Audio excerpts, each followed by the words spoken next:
Quand vous dites que Joseph Kabila a signé des accords et les M23, qu'on nous le montre ces accords, c'était signé par qui? Par Raymond Tchibanda, en ce que je sache. On croit certains. De quel accord vous parlez? Que disait ou que dit cet accord? Ou que disait les déplacés de M23, enfin, je voulais dire les militaires ou encore les officiers de l'M23 au sein de l'armée, c'est là qu'on parle de l'infiltration, transformer l'M23 en parti politique, céder même une portion de terre de notre nation. Vous avez l'acte de cession des terres que nous avons signé. Vous avez l'acte de cession des terres que Kabila a signé, que le FCC a signé, que le PPD a signé. N'est-ce pas lors de la passation civilisée des pouvoirs, Joseph Kabila a remis entre les mains de Félix Tshisekedi un pays entier. Un pays avec une armée républicaine, reconnue par Félix Tshisekedi. On voudrait que c'est un cadeau empoisonné. S'il vous plaît, laissez-moi évoluer, oui. Très cher Guélor. N'est-ce pas lors de la passation civilisée, Joseph Kabila avait légué entre les mains de Félix Tshisekedi un pays entier, avec 2 345 000 km². Pourquoi s'il y avait accord signé par Joseph Kabila, Félix Tshisekedi n'avait jamais dit ça? Ça, c'est un fait.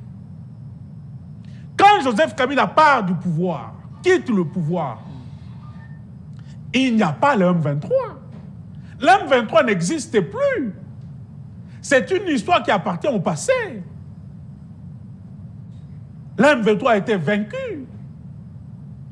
Certains éléments du M23 ont été capturés, certains tués. Nous avons gagné cette guerre contre le M23. Et grâce à la diplomatie agissante de Joseph Kabila, non seulement nous avons vaincu le M23 sur le plan militaire, mais sur le plan diplomatique. Grâce à cette diplomatie agissante, nous avons, s'il vous plaît, nous avons une résolution du Conseil de sécurité des Nations Unies qualifiant le M23 d'un mouvement terroriste. Ça, c'est Joseph Kabila. Monsieur Félix Tshisekedi et son régime doivent nous dire qu'est-ce qui s'était passé, quels accords qu'ils ont signés ou qu'ils avaient signés avec ces ex-dirigeants du M23. Parce que ces ex-dirigeants étaient à Kinshasa. Ils avaient même passé plus de 12 mois ou 18 mois à Kinshasa, sécurisés, hébergés par l'argent du contribuable congolais. Ils étaient venus faire quoi à Kinshasa? Avec l'autorisation de qui? Alors, le problème que nous avons aujourd'hui à l'Est de la République, c'est le problème de l'union sacrée. C'est le problème de M. Félix Tshisekedi. Parce que pour nous, kabylistes, le M23 est un mouvement rebelle vaincu sur le plan militaire et sur le plan diplomatique. Ce mouvement a refait surface sous Félix Tshisekedi et les responsables de ce mouvement ont été logés ici à Kinshasa pendant 12 ou 18 mois aux frais du contribuable congolais. Ils doivent nous en dire plus sur l'arrivée de ces ex-dirigeants du M23 à Kinshasa et les accords qu'ils avaient signés avec eux. Oui. Deuxièmement, le pays agresseur qui est dirigé même par Paul Kagame. Le Rwanda, oui. Le Rwanda. N'est-ce pas que Paul Kagame était l'ami et frère de notre chef de l'État? N'est-ce pas que Paul Kagame était le partenaire privilégié de notre chef de l'État? Quand est-ce que ce partenariat avait pris fin pour que Kagame redevienne ennemi? Ce sont des questions que nous devions nous poser.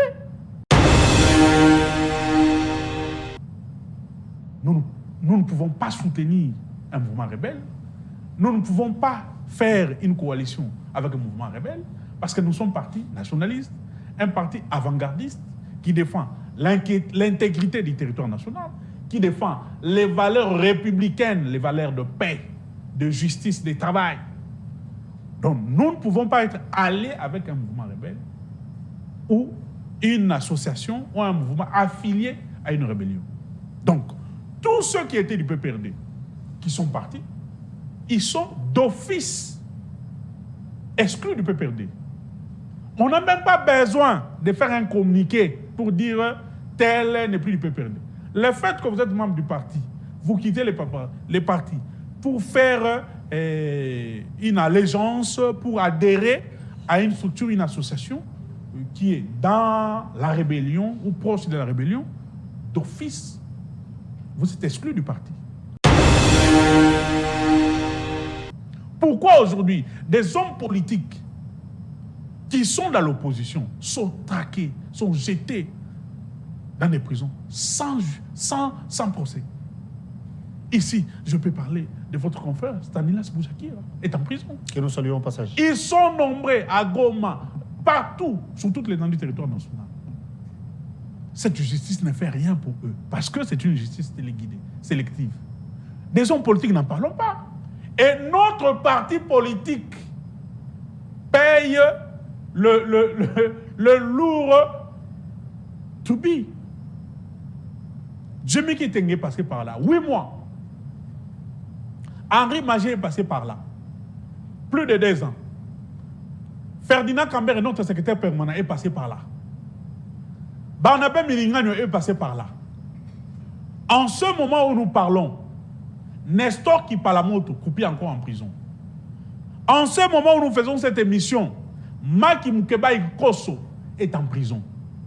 En ce moment où nous faisons cette émission, Papi Punguluaba, membre du PPRD, a été enlevé, amené ici à Kinshasa et détenu dans des locaux secrets, entre guillemets, des services de sécurité.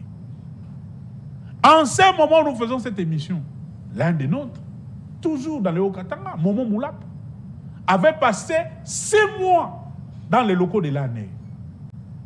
Il ne sera même pas relâché. Après 6 mois de détention illégale à l'année, il sera transféré au parquet. Et au parquet, il fera encore, je crois, 6 mois ou 9 mois à Makala. Mais alors que nous étions au pouvoir, aucun communicant de l'UDPS n'a été arrêté. J'étais en prison à cause de ses opinions. Donc, aujourd'hui, le pouvoir en place ne crée pas des conditions, ne crée pas les conditions pour que nous puissions avoir une véritable démocratie. La démocratie est assassinée sous Félix Tshisekedi. La démocratie est empoisonnée par Félix Tshisekedi. La démocratie est asphyxiée. Voilà pourquoi certains Congolais sont en exil, certains journalistes, parce qu'ils ne communiquent pas pour le pouvoir, parce qu'ils ne cherchent pas à cajoler le pouvoir dans l'essence du poil, ils sont arrêtés et jetés en prison. Qu'est-ce que le chef de l'État fait? Qu'est-ce que le gouvernement fait pour décourager les Congolais, les jeunes Congolais, qui ont le plaisir, qui ont les idées d'aller adhérer dans ces groupes? Ou qu'est-ce que le gouvernement a déjà fait pour ceux qui sont déjà partis, afin que ces Congolais, comme à l'époque de Joseph Kabila, qui avait ramené Bemba, Mende, Roger Lumbala, dites, sortez de là où vous êtes, venez travailler en tant que politique. L'autre fois, qu'est-ce que le gouvernement fait? Un forum. C'est ce que je dis. En termes de dialogue, pensez-vous que c'est l'une des solutions pour que la paix soit recouvrée à l'Est? Qu'est-ce que le gouvernement fait? Non seulement pour décourager ceux qui sont déjà partis, et pour décourager ceux qui sont encore là, qui peuvent être tentés par ces idées. Il n'y a rien. Au contraire, on continue à traquer les opposants. On continue à traquer les résistants. On continue à intenter des procès, des faux procès, pour arrêter injustement des paisibles citoyens. Donc, ce sont ces choses-là aujourd'hui qui font que la paix n'existe plus. Ça prouve encore une fois de plus que ceux qui gèrent ne veulent pas voir l'intérêt suprême de la République. Que ceux qui gèrent veulent rester dans leur confort habituel. Ça prouve encore que ceux qui gèrent ne veulent pas faire des concessions pour la paix, pour l'unité, comme ce fut de Joseph Kabila. Et c'est là la différence. Quand vous disiez que Kabila est passionné pour le Congo, il est passionné pour la paix, il est passionné pour le développement de la République. Beaucoup de gens ne croyaient pas. Kabila avait dit, mes mains sont ouvertes. mes mains sont très ouvertes. C'est le même message qu'a fait lancer les chefs d'État. S'il vous plaît. Lors de Quand Kabila avait dit que il mes avait mains... tendu la main à C'est l'opposition, ce que je vous dis. êtes encore la résistance. J'ai dit, quand Kabila avait dit que mes mains sont largement ouvertes pour fils et filles de la République qui veulent travailler pour la République, nous avions vu des actes. Nous avions vu des signaux qui ont suivi après ces discours. Ici, quand vous dites les chefs de l'État nous ont tendu la main, est-ce que vous avez vu cette fameuse main? Quels sont les actes qui ont suivi après ces discours? Là, vous êtes dans un monde de discours. Et c'est ce monde de discours qui nous a bercés depuis 5 ans maintenant. Plus de 256 promesses. Le livre de promesses est là. Je devais vous amener une copie de Félix Tshisekedi.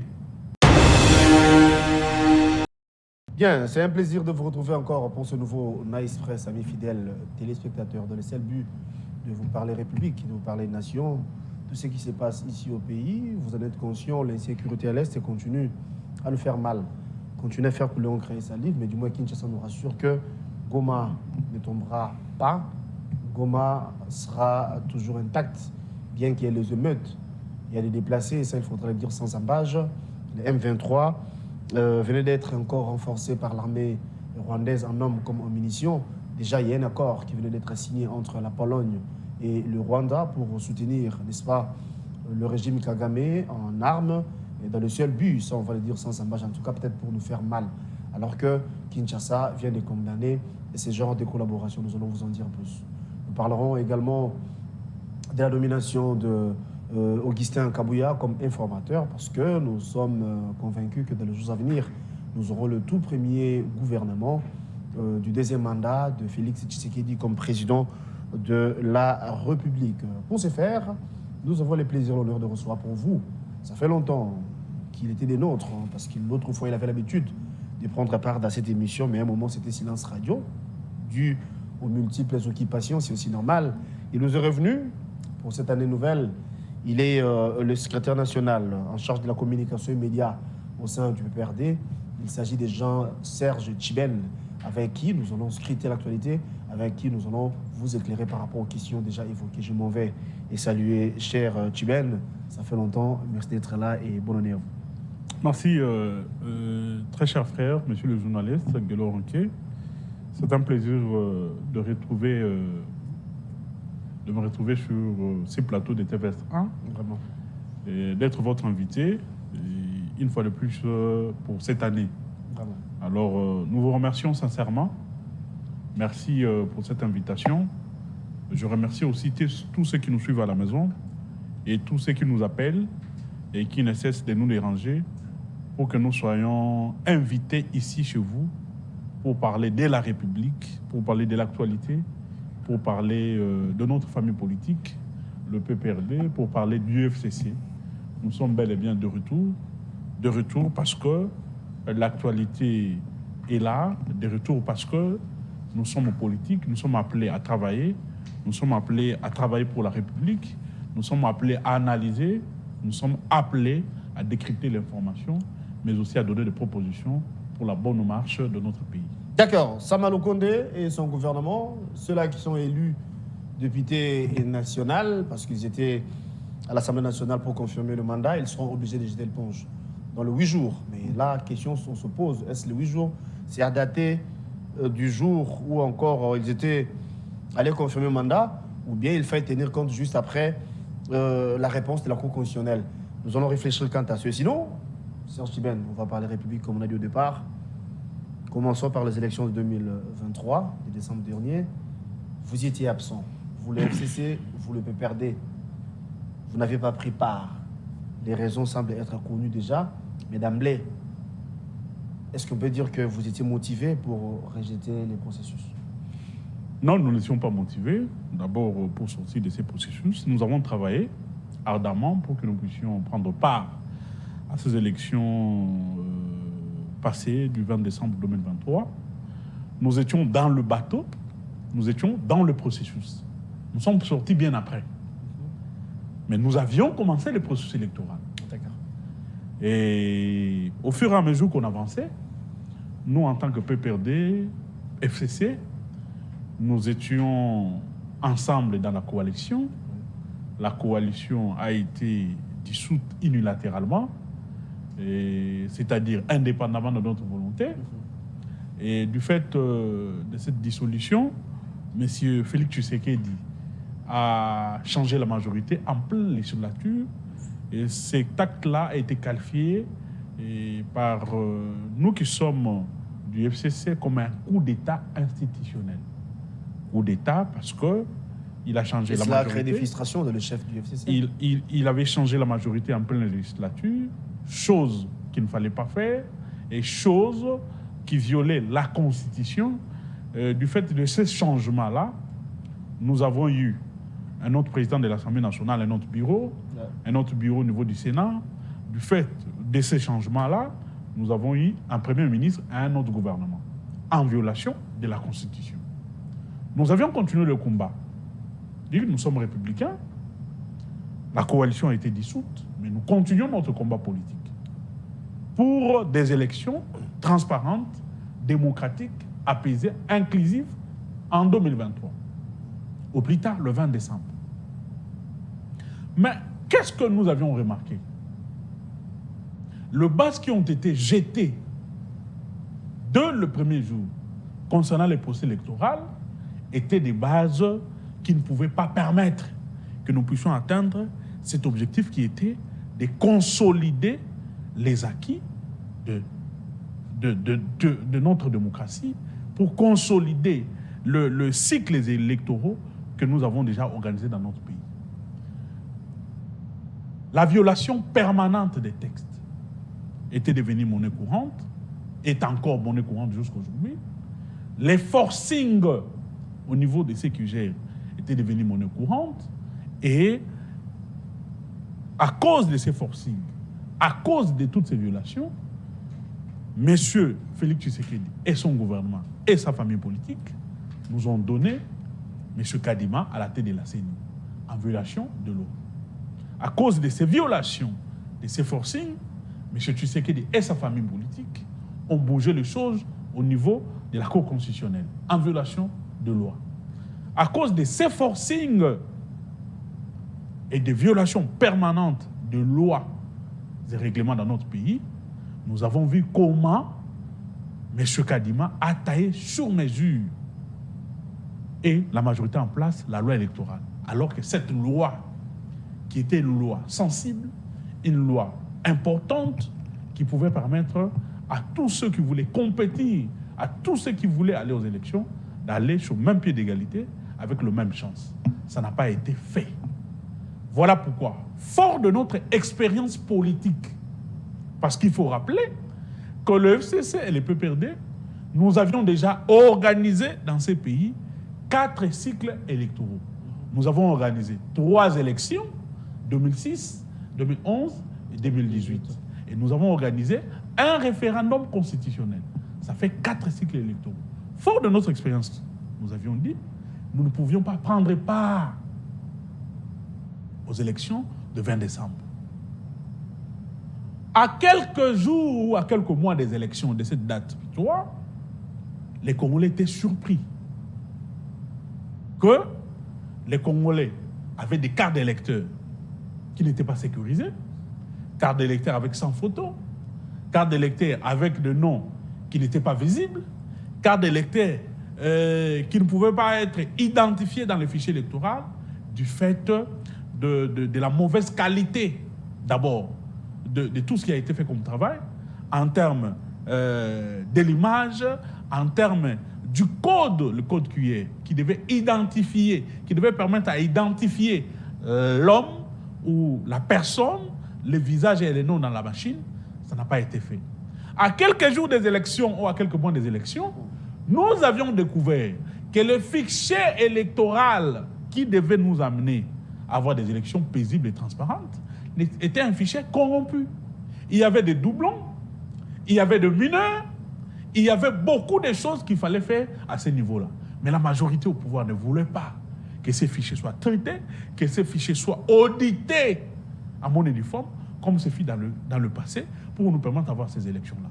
À quelques mois des élections, nous avions compris que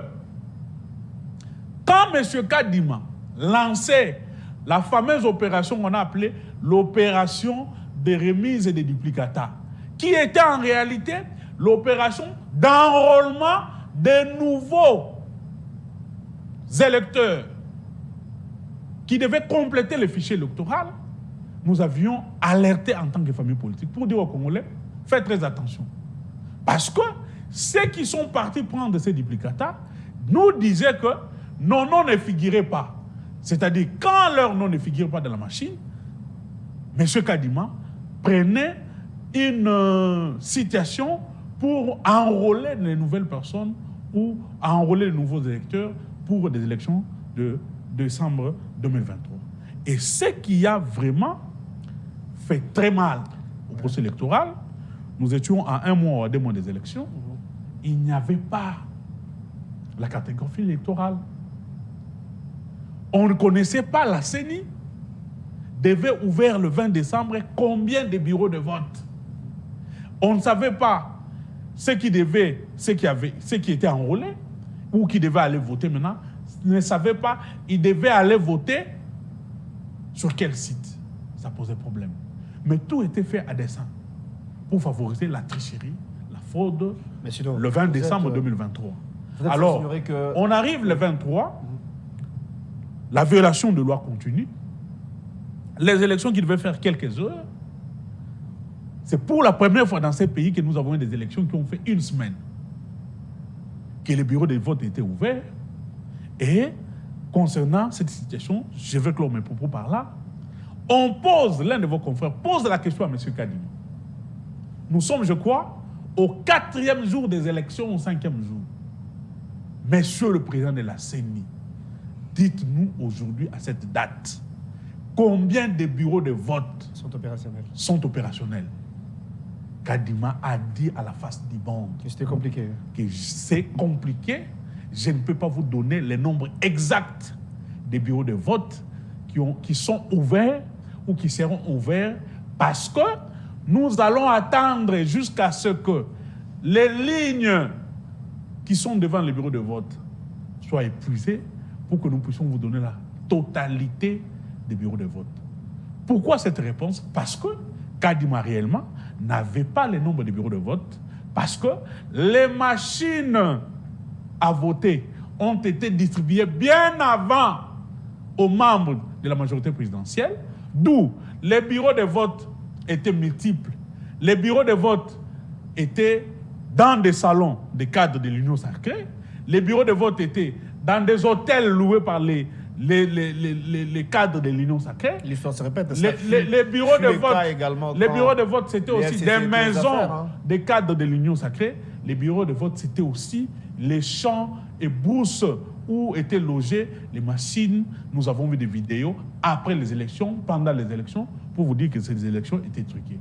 Et vous avez vu qu'à la fin, les gagnants ont été connus en avance. On a pris tout le bureau de vote. Et au final, la CENI avait sanctionné quelques membres. On a pris tous les bureaux de vote fictifs. On a pris le voix de ces bureaux de vote pour les donner à un candidat qui est M. Félix Tshisekedi. Et même à la fin, quand vous dites que la CENI a sanctionné, oui, la CENI a sanctionné. Mais nous avons des preuves. Les cadres de l'Union sacrée, de l'Union sacrée et plus particulièrement de l'UDPS, qui ont décrié la manière dont les élections ont été organisées dans notre pays. Je vous parle de Paul Tshilombo, que j'ai sali, avec qui j'ai compati. Paul Tshilombo qui est même prêt en ce moment de perdre son mariage à cause des élections. Paul Tshilombo, cadre de l'Union sacrée. Parce qu'il aurait dit que c'est pour la première fois que dans ce pays, nous avions des élections chaotiques. Jamais les élections ont été organisées comme les élections de M. Kadima. C'est ça le malheur de Paul Tshilombo. Aujourd'hui, il va perdre son mariage à cause du combat politique. Nous avons un autre cadre, Papa Molière, je le salue, qui avait dit que les machines étaient distribuées en amont. Il ne suffisait que vous puissiez avoir l'effigie du candidat numéro 20 derrière vous. Vous avez des machines dans des valises. Vous avez des machines sous les lits. Et pour clore ces propos, pour clore ces chapitres, la CENI a invalidé. Mais je vous donne un cas, un exemple d'un autre cas de l'Union sacrée. Un élu qui avait des pluies sur lui. Son nom m'échappe, mais pendant l'émission, je crois que je vais avoir son nom, qui nous a dit, OK, monsieur Kadima, vous m'avez invalidé. Les pluies que j'ai ici, à ma main gauche, ce sont les voix que j'ai eues, avec 30 000 voix. Les voix que les électeurs m'ont données via la machine à voter. Et la même machine à voter, avec les mêmes électeurs, voilà, avec ma main droite, j'ai notre pli de PV, où Félix Tshisekedi a eu 50 000 voix.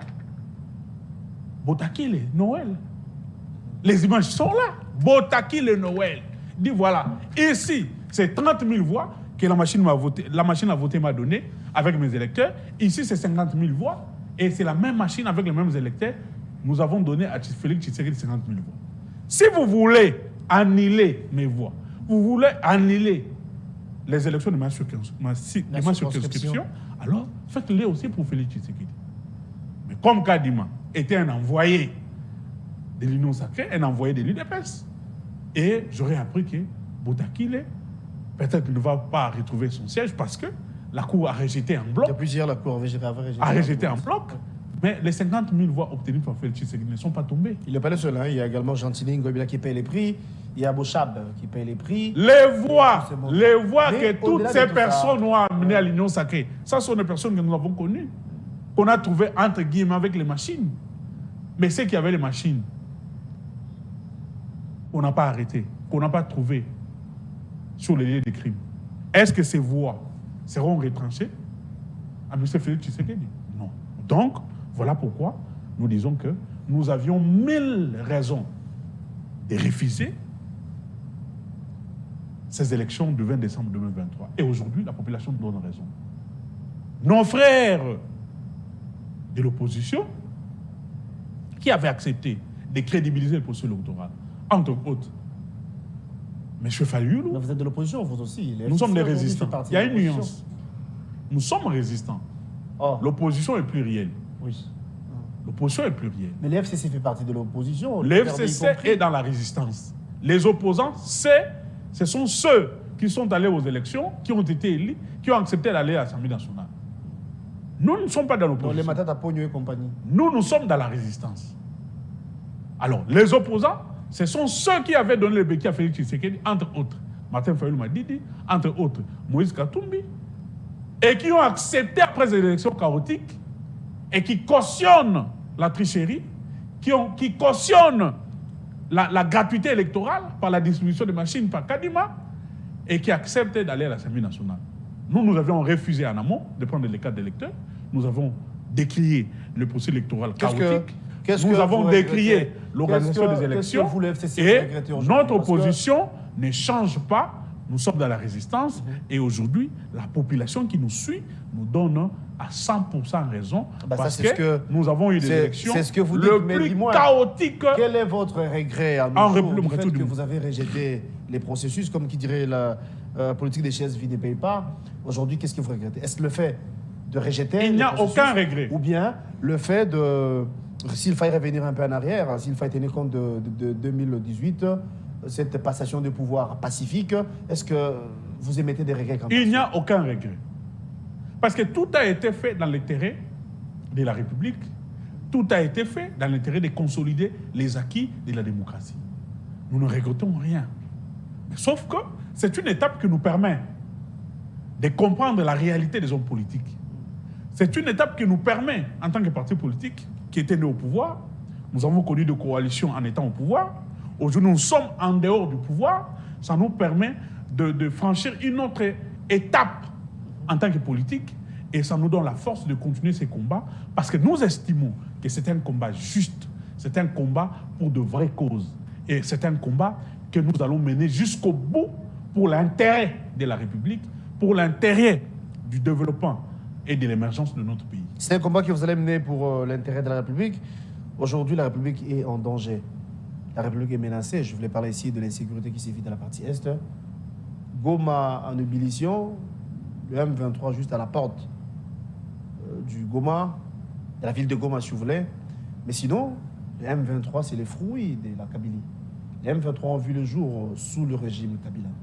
Donc c'est vous qui êtes les responsables de ce qui se passe à nos jours. Merci pour la question. Mais poser cette question de la manière dont vous avez posé, c'est une erreur monumentale. Monumentale, je ne vous condamne pas, parce que vous n'êtes qu'un journaliste. Vous ne faites que relayer ce que disent certaines personnes. Vous avez compris l'essence de ma question, merci beaucoup. Certes, vous ne faites que relayer une pensée d'une partie de l'opinion. Ça sont les idées des gens de l'UDPS et de l'Union sacrée.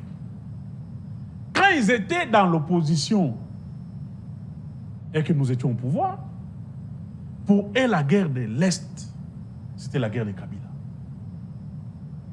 Alors que quand Kabila arrive, Kabila trouve dans ces pays 4 rébellions et 167 groupes armés. Les gens oublient si vite. Kabila a trouvé 4 rébellions, 167 groupes armés, quand il arrive comme chef de l'État. Aujourd'hui, grâce à l'intelligence, grâce à la clairvoyance, grâce à cette vision nationaliste de Joseph Kabila, grâce à cette stratégie de donner la force à la puissance publique, de faire de changements, de faire de réformes au sein des forces de sécurité, Joseph Kabila a vaincu le M23. Non seulement les M23, les 167 groupes armés. Vous parlez de 2013. Dont le M23. Et grâce à cette clairvoyance nationaliste, Joseph Kabila a fait en sorte que le fils et filles du pays se retrouvent ensemble pour que nous puissions avoir aujourd'hui un pacte républicain et une constitution qui nous gère. Et grâce à Joseph Kabila, certains politiques hier seigneurs de guerre sont aujourd'hui politiques. Je parle des Jean-Pierre Bemba. Sans Joseph Kabila, Bemba serait resté jusqu'aujourd'hui rebelle, seigneur de guerre. Sans Joseph Kabila, les gens comme Mende seraient restés rebelles. Sans Joseph Kabila, les gens comme Roger Lumbala seraient restés rebelles dans leur maquis. Mais c'est cette volonté nationaliste, c'est cette volonté de se surpasser, de voir et de mettre en premier en avance la République que Joseph Kabila a dit, niet, vous êtes fils du pays, mettez vos armes à côté. Venez, nous allons travailler ensemble. Ensemble pour l'intérêt de la République, pour l'avancement de la République. Si vous aimez réellement ces pays, venez, on va travailler ensemble. Là, vous parlez de R+4. Vous avez compris que les choses ont évolué. Grâce à Joseph Kabila, ces hommes sont devenus chefs des partis politiques. Malgré leur ingratitude, ces gens ou toutes ces personnes devaient dire merci à Joseph Kabila pour ses efforts de paix et de pacification de notre pays. Ce que vous appelez pacification ou effort de paix, alors, d'aucuns pensent qu'en 2013, quand vous parlez de la défection du M23, il y a des milliers qui disent qu'il y a eu des concessions. Et que le M23, il y a imitation d'un mouvement rebelle à un parti politique. Il y avait les accords signés entre le régime Kabila et le M23, ou encore les Rwandais, si vous voulez. Aujourd'hui, ça nous colle à la peau. Aujourd'hui, ça nous cause du tort. Félix est venu, il a trouvé les contrats sur la table. Il s'est rendu compte qu'en aucun cas, il peut appliquer l'accord signé entre Kinshasa et Kigali, via les M23 bien sûr, et aujourd'hui on est en difficulté. Mais quand vous dites que Kabila est les pacificateurs et que Kabila avait trouvé 4 rébellions, plus de 150 groupes 167. 67 groupes armés, du coup, il y a de quoi se poser des questions. Une fois de plus, c'est de l'intox. Tout ça, c'est de la diabolisation. C'est une pensée inique. C'est une pensée caricaturée des gens qui sont sous le bois, alimentés. C'est ça leur travail. Voir le mal ou voir la responsabilité de l'autre sans eux et son dessein. La faute est toujours à l'autre. Il y a eu accord entre le M23 et je vais y arriver. D'accord. Quand vous dites que Joseph Kabila a signé des accords et le M23, qu'on nous le montre ces accords. C'était signé par qui? Par Raymond Tchibanda, en ce que Non, sache. On croit certains. mais de quel accord vous parlez? Que disait ou que dit cet accord? Ou que disait Intégrer les déplacés de M23. Enfin, je voulais dire, les militaires ou encore les officiers de l'M23 au sein de l'armée, c'est là qu'on parle de l'infiltration, transformer l'M23 en parti politique, céder même une portion de terre de notre nation. Vous avez de l'acte la de partie cession des terres que nous avons signé. Vous avez l'acte de cession des terres que Kabila a signé, que le FCC a signé, que le PPD a signé. N'est-ce pas lors de la passation civilisée des pouvoirs, Joseph Kabila a remis entre les mains de Félix Tshisekedi un pays entier. Un pays avec une armée républicaine, reconnue par Félix Tshisekedi. On voudrait que c'est un cadeau empoisonné. S'il vous plaît, laissez-moi évoluer, oui. Très cher Guélor. N'est-ce pas lors de la passation civilisée, Joseph Kabila avait légué entre les mains de Félix Tshisekedi un pays entier, avec 2 345 000 km². N'est-ce pas que Félix Tshisekedi avait reconnu que j'ai eu de Joseph Kabila, j'ai trouvé, après ma prestation de serment, une armée républicaine, non seulement républicaine, mais une armée qui était en 8e position sur le plan africain. Pourquoi s'il y avait accord signé par Joseph Kabila, Félix Tshisekedi n'avait jamais dit ça? Ça, c'est un fait. Quand Joseph Kabila part du pouvoir, quitte le pouvoir, il n'y a pas le M23. Le M23 n'existe plus. C'est une histoire qui appartient au passé. Le M23 a été vaincu. Certains éléments du M23 ont été capturés, certains tués. Nous avons gagné cette guerre contre le M23. Et grâce à la diplomatie agissante de Joseph Kabila, non seulement nous avons vaincu le M23 sur le plan militaire, mais sur le plan diplomatique. Grâce à cette diplomatie agissante, nous avons, s'il vous plaît, nous avons une résolution du Conseil de sécurité des Nations Unies qualifiant le M23 d'un mouvement terroriste. Ça, c'est Joseph Kabila. Mais on évolue avec M. Félix Tshisekedi. Un M23 qui était un mouvement vaincu sur le plan diplomatique, sur le plan militaire. Et comment ce mouvement a refait surface? Comment ce mouvement a refait surface? Je vous donne le fait. Ceux qui sont à la maison devaient suivre cette émission. Monsieur Félix Tshisekedi et son régime doivent nous dire qu'est-ce qui s'était passé, quels accords qu'ils ont signés ou qu'ils avaient signés avec ces ex-dirigeants du M23. Parce que ces ex-dirigeants étaient à Kinshasa. Ils avaient même passé plus de 12 mois ou 18 mois à Kinshasa, sécurisés, hébergés par l'argent du contribuable congolais. Ils étaient venus faire quoi à Kinshasa? Avec l'autorisation de qui? Qu'est-ce qu'ils avaient conclu avec eux? Et pourquoi ils sont-ils repartis? Parce que quand ils étaient arrivés, l'information a été livrée qu'ils étaient ici, à travers les responsables de l'Union sacrée. Mais comment sont-ils répartis? Il y avait accord ou pas? Mais finalement, deuxièmement, on se pose des questions. Oui. Deuxièmement, le pays agresseur,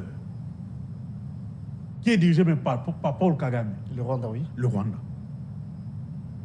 N'est-ce pas que Paul Kagame était l'ami et frère de notre chef de l'État? N'est-ce pas que Paul Kagame était le partenaire privilégié de notre chef de l'État? Quand est-ce que ce partenariat avait pris fin pour que Kagame redevienne ennemi? Ce sont des questions que nous devions nous poser. N'est-ce pas que notre chef de l'État avait signé des accords avec Paul Kagame? Paul Kagame avait même foulé ses pieds à Goma avec notre chef de l'État pour signer des accords. Des accords qui n'ont jamais été publiés. Des accords signés contre le Rwanda, des accords signés contre l'Ouganda, qui n'ont jamais été publiés dans le journal officiel. Alors, contre le Rwanda, les Congolais, avec le Rwanda plutôt, c'était les Congolais, c'était sur le plan économique. Hein, les- on parle de je parle, mais on avait mis fin à ça. Quand je Kinshasa parle avait compris des que accords. Kagame jouait, Que ça soit des Kagame accords, ne jouait pas un franc jeu. S'il on vous avait plaît, mis fin à je cette parle des collaboration. accords, que ce soit des accords politiques, économiques ou des accords sur le plan militaire, ce sont des accords.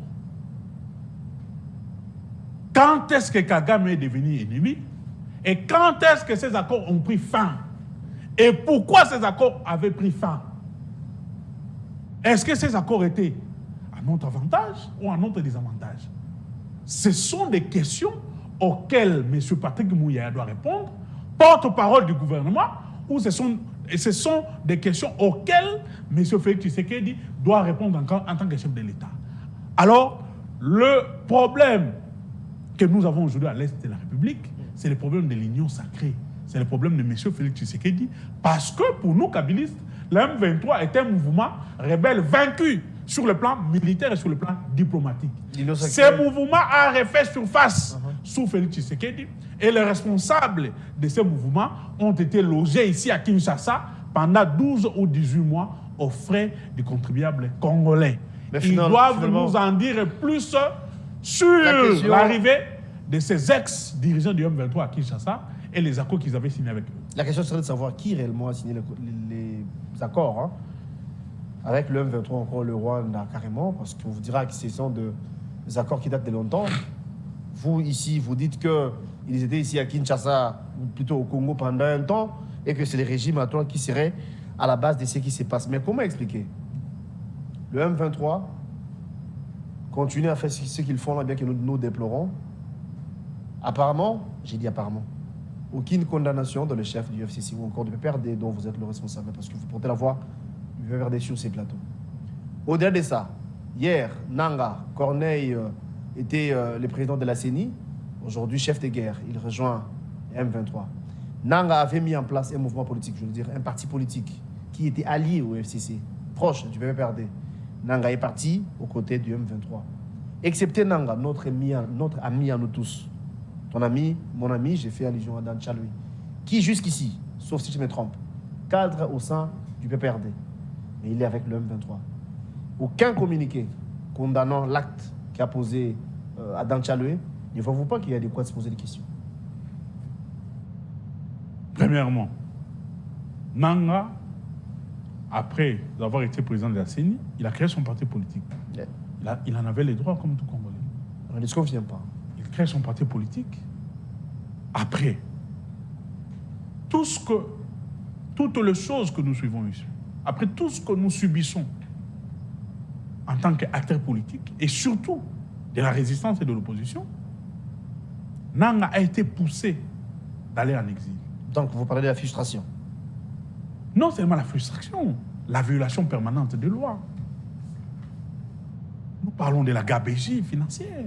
Nous parlons d'une justice sélective, téléguidée, au service de ceux qui sont au pouvoir. Nous parlons des services de sécurité qui sont là pour traquer que les opposants. Nous parlons des enlèvements. Nous parlons des séquestrations. Nous parlons des arrestations arbitraires. M. Nanga se retrouve en exil. L'option, c'est de faire la rébellion? L'option, c'est de tenir des armes? Libre à lui. C'est un Congolais.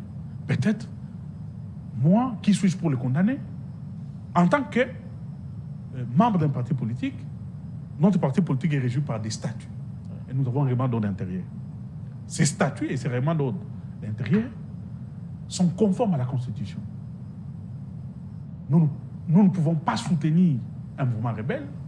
Nous ne pouvons pas faire une coalition avec un mouvement rebelle parce que nous sommes partis nationalistes, un parti avant-gardiste qui défend l'intégrité du territoire national, qui défend les valeurs républicaines, les valeurs de paix, de justice, de travail. Donc nous ne pouvons pas être alliés avec un mouvement rebelle ou une association ou un mouvement affilié à une rébellion. Donc, tous ceux qui étaient du PPRD, qui sont partis, ils sont d'office exclus du PPRD. On n'a même pas besoin de faire un communiqué pour dire tel n'est plus du PPRD. Le fait que vous êtes membre du parti vous quittez les partis pour faire une allégeance, pour adhérer à une structure, une association qui est dans la rébellion ou proche de la rébellion, d'office, vous êtes exclu du parti. Parce que l'acte que vous avez posé... Donc, pour le cas échéant, Adan Tchalo est exclu. Tout à fait. Parce que l'acte que vous avez posé viole nos statuts, viole notre règlement intérieur et viole le pacte républicain pour lequel nous nous sommes battus pour mettre en marche, qui est notre constitution. Là, il n'y a pas de débat. Alors, qu'est-ce qu'il fait aujourd'hui? C'est ça la question. Et ça sera une question importantissime que chacun de nous devait se poser des questions. Devait se poser comme question en tant que peuple, en tant que compatriote, Congolais, oui. En tant que nationaliste. Ouais. Pourquoi aujourd'hui des Congolais sont en exil? Pourquoi aujourd'hui vos confrères journalistes nombreux sont en exil? Pourquoi aujourd'hui des hommes politiques qui sont dans l'opposition sont traqués, sont jetés dans des prisons sans procès? Ici, je peux parler de votre confrère Stanislas Bouzaki, est en prison. Que nous saluons au passage. Ils sont nombreux à Goma, partout, sur toutes les étendues du territoire national. Cette justice ne fait rien pour eux, parce que c'est une justice téléguidée, sélective. Des hommes politiques n'en parlons pas. Et notre parti politique paye le lourd to be. Jimmy Kitenge est passé par là, 8 mois. Henri Magé est passé par là, plus de 2 ans. Ferdinand Cambert, notre secrétaire permanent, est passé par là. Barnabé Milingano est passé par là. En ce moment où nous parlons, Nestor Kipalamoto, coupé encore en prison. En ce moment où nous faisons cette émission, Maki Mukeba Koso est en prison. En ce moment où nous faisons cette émission, Papi Punguluaba, membre du PPRD, a été enlevé, amené ici à Kinshasa et détenu dans des locaux secrets, entre guillemets, des services de sécurité. En ce moment où nous faisons cette émission, l'un des nôtres, toujours dans le Haut-Katanga, Momo Moulap, avait passé 6 mois dans les locaux de l'année. Il ne sera même pas relâché. Après 6 mois de détention illégale à l'année, il sera transféré au parquet. Et au parquet, il fera encore, je crois, 6 mois ou 9 mois à Makala. Mais alors que nous étions au pouvoir, aucun communicant de l'UDPS n'a été arrêté. J'étais en prison à cause de ses opinions. Donc, aujourd'hui, le pouvoir en place ne crée pas des conditions, ne crée pas les conditions pour que nous puissions avoir une véritable démocratie. La démocratie est assassinée sous Félix Tshisekedi. La démocratie est empoisonnée par Félix Tshisekedi. La démocratie est asphyxiée. Voilà pourquoi certains Congolais sont en exil, certains journalistes, parce qu'ils ne communiquent pas pour le pouvoir, parce qu'ils ne cherchent pas à cajoler le pouvoir dans l'essence du poil, ils sont arrêtés et jetés en prison. Sinon, de même pour ceux qui vont adhérer dans certains mouvements que nous condamnons. Alors, que fait le gouvernement? Que fait le chef de l'État? Il est garant du bon fonctionnement des institutions. Il est le garant de l'unité nationale. C'est lui qui est le symbole pour qu'il symbolise la paix, l'unité et le pouvoir. Que peut-on nous faire en nous? Qu'est-ce que le chef de l'État fait? Qu'est-ce que le gouvernement fait pour décourager les Congolais, les jeunes Congolais qui ont le plaisir, qui ont les idées d'aller adhérer dans ces groupes? Ou qu'est-ce que le gouvernement a déjà fait pour ceux qui sont déjà partis, afin que ces Congolais, comme à l'époque de Joseph Kabila, qui avait ramené Bemba, Mende, Roger Lumbala, dites, sortez de là où vous êtes, venez travailler en tant que politique. L'autre fois, qu'est-ce que le gouvernement a fait? Un forum. C'est ce que je dis. En termes de dialogue, pensez-vous que c'est l'une des solutions pour que la paix soit recouvrée à l'Est? Qu'est-ce que le gouvernement fait non seulement pour décourager ceux qui sont déjà partis, et pour décourager ceux qui sont encore là, qui peuvent être tentés par ces idées. Il n'y a rien. Au contraire, on continue à traquer les opposants. On continue à traquer les résistants. On continue à intenter des procès, des faux procès, pour arrêter injustement des paisibles citoyens. Donc, ce sont ces choses-là aujourd'hui qui font que la paix n'existe plus. L'amour entre Congolais n'existe plus. Le goût de vivre ensemble n'existe plus. C'est ce qui fait aujourd'hui que l'élan de solidarité nationale que nous avions autrefois n'existe plus. Alors, je me pose la question. Quand je regarde encore le banderole qui sont affichés de Félix Tshisekedi ici, dans la ville de Kinshasa, avec son image, où on a écrit unité, sécurité et je crois paix. Et je me demande, est-ce que c'était seulement un slogan pour la campagne ou réellement ceux qui ont conçu ou qui avaient conçu ces slogans-là tenaient compte de la gravité de faits, des actes que l'Union sacrée passe aujourd'hui. Il y a une idée. Quand on s'accroche, ou une proposition qui venait d'être quand on mise en s'accroche, place. je vais vous laisser évoluer, très cher frère. Quand on s'accroche à l'unité, est-ce qu'aujourd'hui les Congolais sont unis? On était déjà divisés avant les élections, à cause du tribalisme, à cause du clientélisme, à cause de l'arrogance, de l'orgueil de ceux qui sont au pouvoir. On est encore aujourd'hui plus divisés à cause des élections. Ces élections ont divisé davantage les Congolais. La sécurité, est-ce qu'on est en sécurité même à Kinshasa? Les Koulouna sont partout, à la Gombe, à Bandal, à Kisenso, à Mikondo, à Ansel, n'en parlons même pas. Depuis la nuit des temps, ça existait À Makala, n'en parlons même pas. S'il vous plaît. Pendant 18 ans, s'il vous plaît. l'insécurité battait son plein. Permettez-moi d'évoluer en posant des questions. Je cite. Est-ce qu'on est en sécurité même à Kinshasa? Si à Kinshasa, on n'est pas en sécurité, à Maïnom, et à fortiori à Goma, à Rutshuru, à Massissi, est-ce que dans un pays où il n'y a pas l'unité, il n'y a pas de paix, est-ce qu'on peut parler de prospérité? C'est très difficile. Mais sinon, Franck Diongo venait de mettre en place une idée, soit une proposition, pour dire qu'il y a lieu que Kinshasa puisse organiser un forum en termes de dialogue. Mais il a cité nommément les gens, en commençant par l'ancien président Joseph Kabila.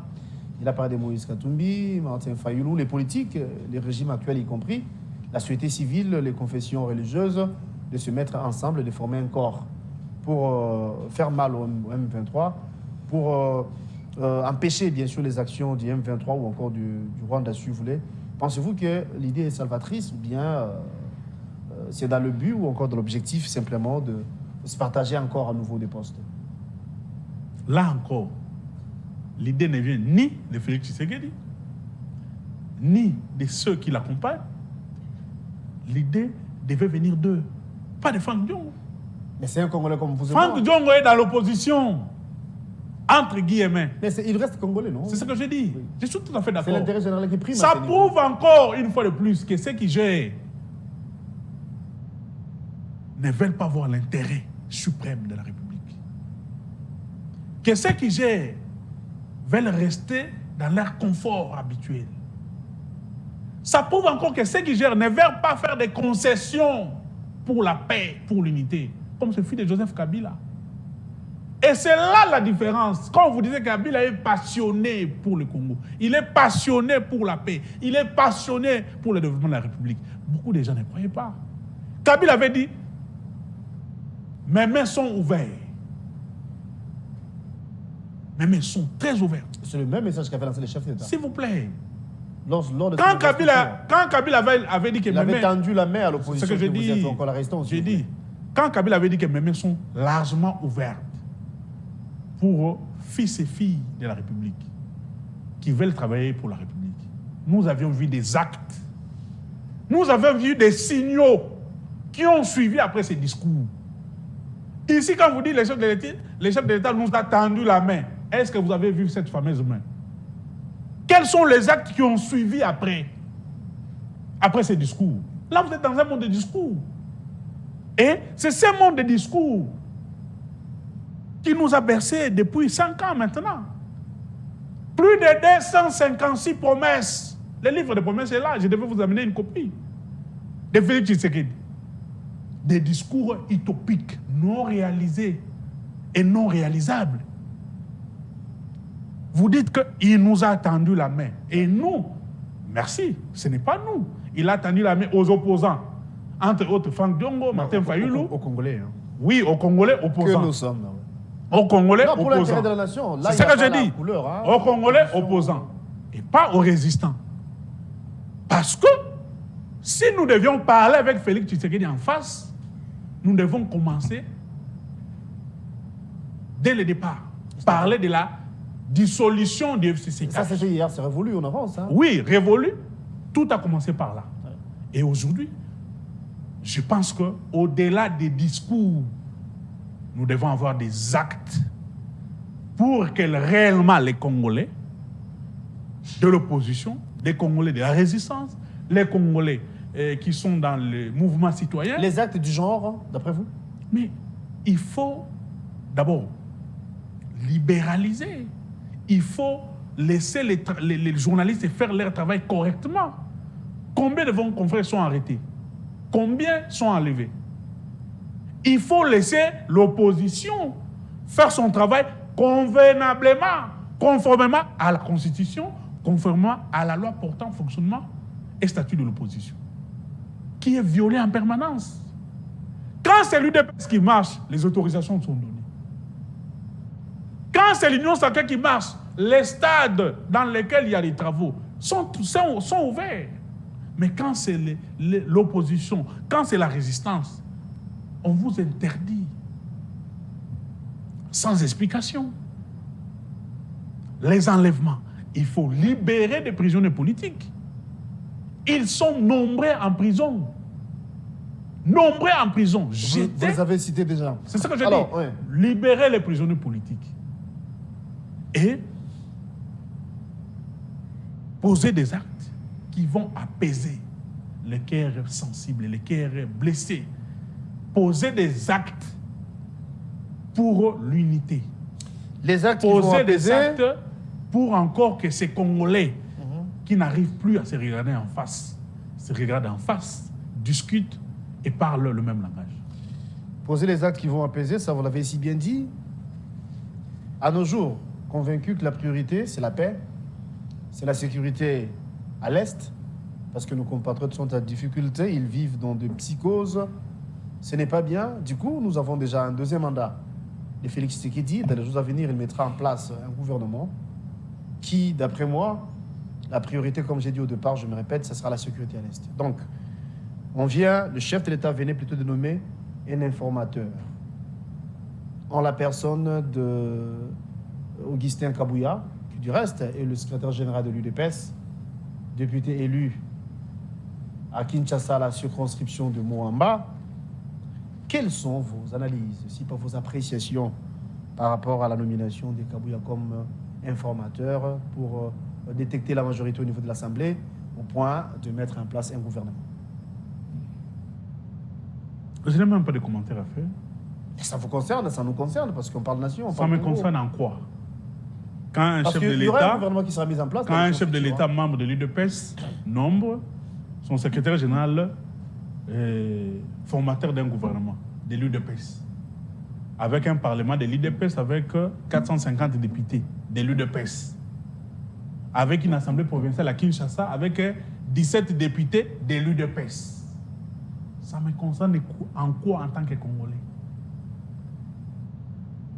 Quoi est-ce que je suis, ou suis-je concerné en tant que Congolais? Parce que ça concerne votre patrie, votre nation. Ça ne me concerne pas, ça concerne l'UDPS. Demandez au communiqué de l'UDPS, je suis quand même un secrétaire national d'un grand parti. Non, ici, je pose la question plutôt comme compatriote, comme Congolais. Je n'ai pas de commentaires à faire. Nous avons décrété des élections auxquelles nous n'avons pas pris part pour des raisons fondées, pour des raisons que nous avons données.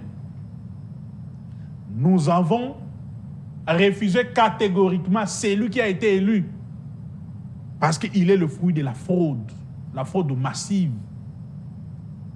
Et jusque-là, nous continuons dans la résistance, nous disons, toutes les institutions issues de ces élections seront illégitimes. Les animateurs Et dans ces cas, qui vont gérer ces que institutions, peut-on nous faire pour que les Congos évoluent?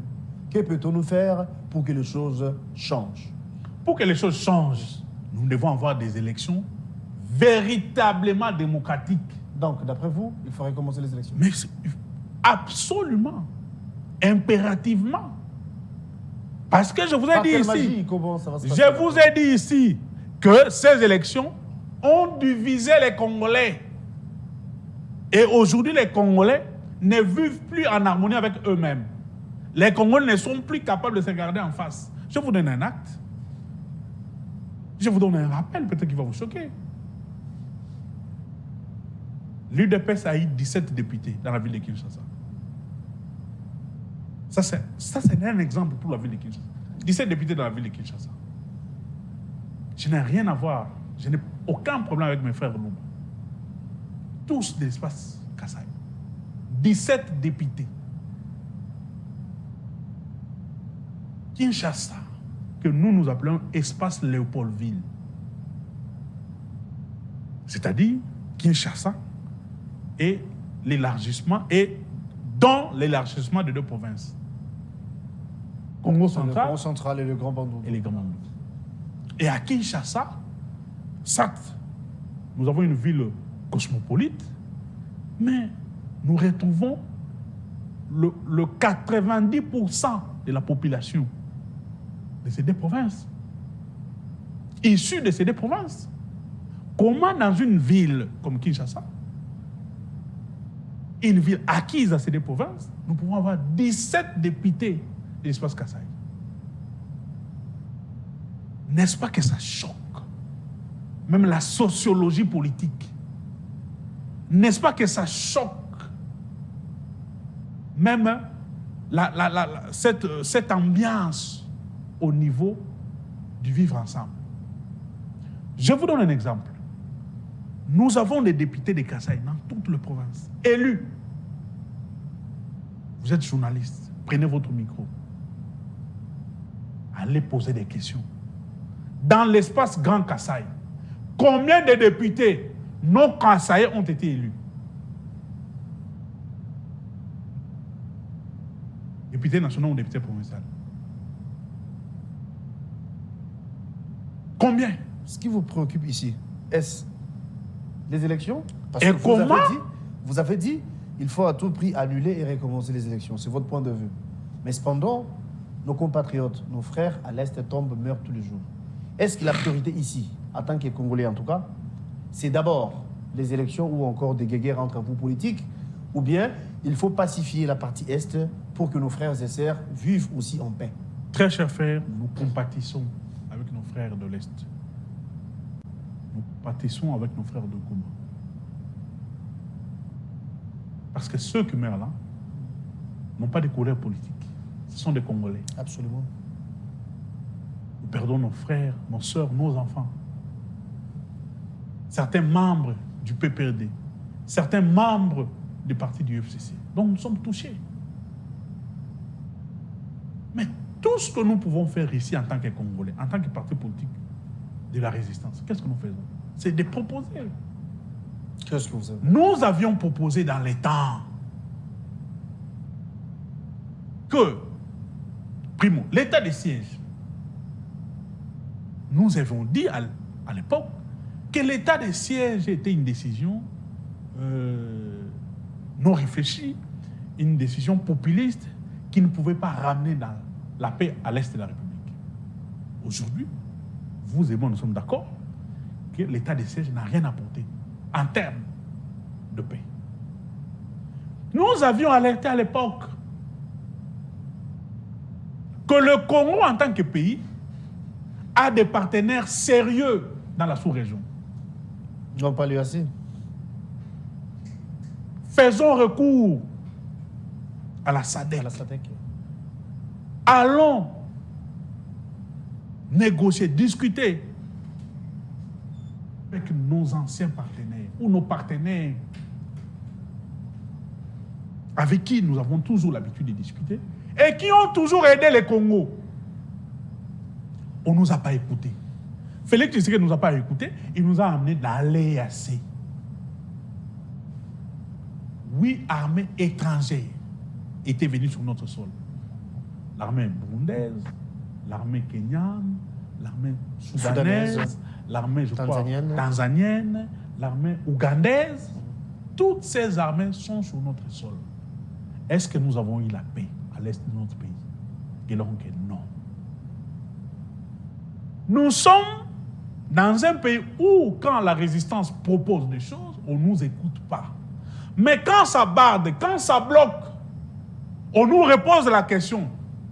Que dites-vous en tant que peuple? Nous disons, la solution des solutions, c'est organiser des élections transparentes, des élections qui donneront la légitimité à ceux qui seront élus, les élections qui feront que ceux qui seront élus, tellement qu'ils seront légitimes, ils auront le moyen. C'est déjà la fin, on va se quitter. Ils auront le moyen à ce niveau, cher de Tibet, mettre fin. C'est une question à cette qui semble guerre, être importante comme pour moi. ce fut le cas avec Joseph Kabila. S'il vous plaît, c'est vrai, on chute déjà. Vous avez parlé de la légitimité. À ces niveaux, vous remettez en cause la légitimité de 2023 ou bien de 2018? La légitimité 2020, nous parlons des élections 2023. Nous parlons des élections 2023. Non, parce que vous étiez frustré bien avant 2023. Non, avant 2023, nous étions frustrés, nous sommes frustrés du coup d'État institutionnel. On ne peut pas changer une majorité en pleine législature. On ne peut pas changer le bureau des deux chambres en pleine législature. On ne peut pas changer de groupe politique au niveau de l'Assemblée nationale en pleine législature. Et on ne peut pas chambouler la Constitution, les règlements d'intérêt de l'Assemblée nationale pour ses intérêts et les intérêts de sa famille politique. Nous avions décrié et nous continuons à décrire. On ne peut pas chambouler la composition de la Cour, la plus haute Cour constitutionnelle, pour ses intérêts, les intérêts de sa famille. Alors, aujourd'hui, Kagame qu'on nous avait présenté, mon ami et partenaire privilégié, Kagame à qui on avait donné l'or de Sakima, Kagame à qui on avait donné l'autorisation que Rwandair pour survoler l'espace aérien congolais, Kagame à qui on avait dit que le QG de Rwandair soit installé à Goma, Kagame à qui on avait dit c'est un ami nécessaire, c'est un stratège, Kagame à qui on avait donné ou à qui on avait envoyé quelqu'un pour aller demander son carnet d'adresse parce qu'il avait l'expertise et tout ça. Je nous pose la question. Quand est-ce que Kagame est devenu l'ennemi de celui qui était son partenaire privilégié? Et que ceux qui dirigent nous donnent les explications. Les dirigeants du M23 étaient à Kinshasa pendant 18 mois, logés dans des hôtels de luxe à Kinshasa. Escortés. On était avec eux ici dans les embouteillages. Les dirigeants de M23 ici, on s'est baladé avec eux ici dans les embouteillages de Kinshasa. À Saint-Louis, à Triomphal, on s'est croisés. Et ils étaient dans des vitres fumées escortées. Ces gens, ces hommes étaient venus faire quoi à Kinshasa? Merci d'être venu. Quels sont les accords qu'ils avaient signés? Et du fait de ces accords, que le M23 est né ou a connu encore une résurgence au niveau de l'Est de notre pays. C'est par là qu'on va se quitter. Je vous remercie. On va dire à tous nos compatriotes qui nous suivent de partout à l'Est et surtout, nous n'avons que ça comme pays, nous n'avons que le Congo. Et le Congo restera un et indivisible. Comme avait dit Mouzé l'autre fois, n'est jamais très le Congo convaincu que la paix sera retrouvée. Par quelle magie, ça on ne sait pas, mais du moins, nous donnons la force ici la magie, à nos forces. C'est la volonté de vivre armées. ensemble. Tant que le Congolais ne se regarderont pas en face, tant qu'on n'aura pas la volonté de vivre ensemble, tant que l'élan de la solidarité nationale ne sera pas rétabli, il sera pratiquement impossible. Mais aux politiques, nous devons vous dire de garder en face ces peuples. Un peuple tous les jours pour vos intérêts personnels. Oui, toujours comme Mawa. Mais ce n'est pas à la résistance, ce n'est pas à l'opposition de prendre des décisions. Non, je n'ai pas caricaturé les politiques. Nous, en tant que politiques, d'une manière générale, nous donnons des propositions. Mais les dernières décisions reviennent à ceux qui gèrent de prendre des solutions, des décisions salvatrices pour l'intérêt de l'Est. Mais quand vous prenez des mauvaises décisions, quand vous prenez des décisions qui touchent à l'unité, à la cohésion nationale, Quand vous violez des lois, quand vous traquez des opposants, quand vous posez des actes qui frôlent la délinquance, ces choses-là ne peuvent pas faire que le Congolais se regarde en face et surtout ne peuvent pas faire que nous puissions travailler réellement ensemble, opposition, résistance, société civile, pour l'intérêt de notre pays et pour l'intérêt de l'Est. Je rappelle que vous êtes le secrétaire national en charge de la communication et médias du PPRD. Jean-Serge Tchiben, vous êtes notre invité de ce matin. Merci d'être venu. Merci d'avoir répondu à notre invitation par remise. On peut vous retrouver prochainement. Merci en tout cas pour la disponibilité. Merci à la réalisation de Jirens Mabeka. Merci à Brandon Milalou. Merci à Tonton Ebongo. Merci à l'assistance également de Prince et Pengue. On va vous retrouver demain. Ça sera la rediffusion. Donc le nouveau numéro, c'est pour le lundi. La rediffusion, c'est aussi à 18h. Pour les internautes, abonnez-vous à Nice Express Télévision. Abonnez-vous à la RTVS 1. Encore une fois, Jean-Serge Tchiben, merci et au revoir. Merci, c'est un plaisir pour moi.